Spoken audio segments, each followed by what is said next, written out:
আসসালামু আলাইকুম ও রহমতুল্লাহি ওবরাকাতুহু। বাংলাদেশে গত 5ই আগস্ট ভারতীয় নিযুক্ত বাংলাদেশের সাবেক মুখ্যমন্ত্রী স্বৈরাচার শেখ হাসিনা পালিয়ে যাওয়ার পরে আওয়ামী লীগের এই সন্ত্রাসী বাহিনী যেমন খুশি তেমন সাজা প্রতিযোগিতায় ওরা অনেক সাজা সেজেছে। আজকে 20 তারিখে পবিত্র জুমাবারে আওয়ামী লীগের সন্ত্রাসীরা এই ভারতীয় দালালরা বাইতুল মোকাররম মসজিদে ওরা মসজিদের মুসল্লি সেজে এসেছে। ওরা গোপালগঞ্জ থেকে কিছু কওমিয়া ভিত্তিক চাটুকারদেরকে নিয়ে মুসল্লি সেজে যেমন খুশি তেমন প্রতিযোগিতায় আজকে ওরা মুসল্লি সেজে বাইতুল মোকাররম মসজিদে হামলা করেছে। আপনারা ভিডিওর মাধ্যমে অবশ্যই গণমাধ্যমের মাধ্যমে আমরা দেখেছেন আওয়ামী সন্ত্রাসীরা 5ই আগস্টের পরে সারা বাংলাদেশে যেমন খুশি তেমন সাজা প্রতিযোগিতায় অনেক সাজা সেজেছে। তারপরে এর আগে কি সেজেছে? এর আগে ওরা আনসার সেজে ওরা ডাকাতি আন্দোলন শুরু করেছে।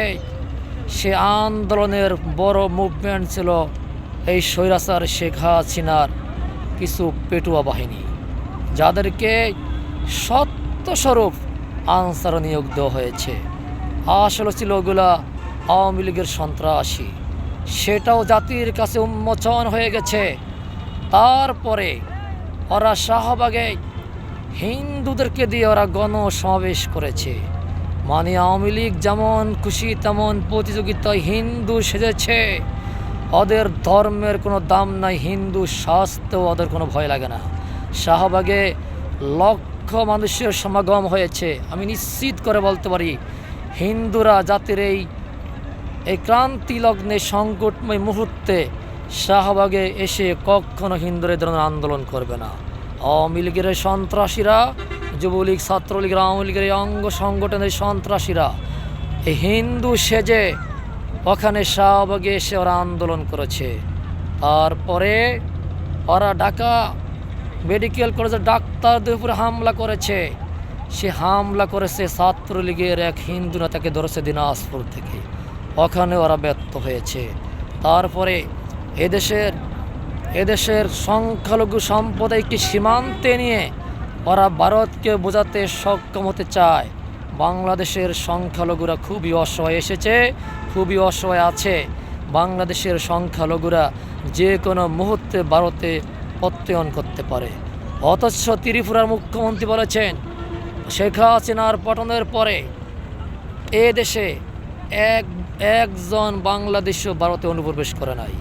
তাহলে সেখানেও আওয়ামী লীগ ব্যর্থ হয়ে গেছে। তারপরে বিভিন্ন সেজে আন্দোলন করে বাংলাদেশের ভিতরে আন্দোলন শুরু করে দিয়েছে।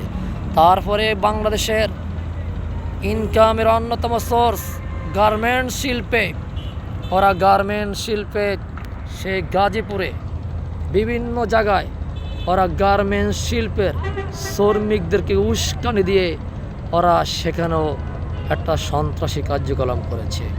আপনারা জানেন বাংলাদেশের গাজীপুরে, সাভারে প্রত্যেকটা সেক্টরে ওদের শারমিন গ্রুপে যে কি আছে সে হামিম গ্রুপ এমনকি অনন্ত জলিলের এই কারখানাগুলার কিছু শ্রমিকদেরকে উস্কানি দিয়ে ওরা ওখানেও আন্দোলন শুরু করেছে।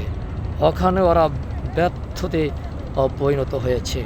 তারপরে ওরা আরও কত সাজা সেজেছে আপনারা জানেন। এখন ঢাকা ভার্সিটির সাধারণ ছাত্রদের ভিতরে ওরা বিভিন্ন উৎফেতে ওরা রয়েছে। ভাইরা আমার, এই সন্ত্রাসীদেরকে আপনারা ভালো করে চেক করবেন। ওরা যে কোনো মুহূর্তে আপনার সাথে মিশে একাকার হয়ে সন্ত্রাসী কার্যকলাপ করে এদেশের স্বাধীনতাকামী মানুষদের উপরে ওরা চাপিয়ে দিতে পারে।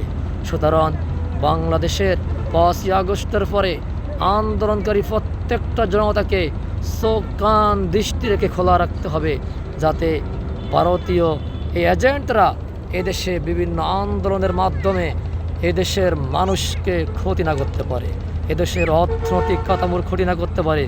এই দৃষ্টি আপনারা রাখবেন বলে আমি আমার বক্তব্য এখানে শেষ করেছি। আপনারা সবাই আমার এই চ্যানেলটাকে সাবস্ক্রাইব করে দিবেন, এটা আপনাদের কাছে আমার একটু আশা।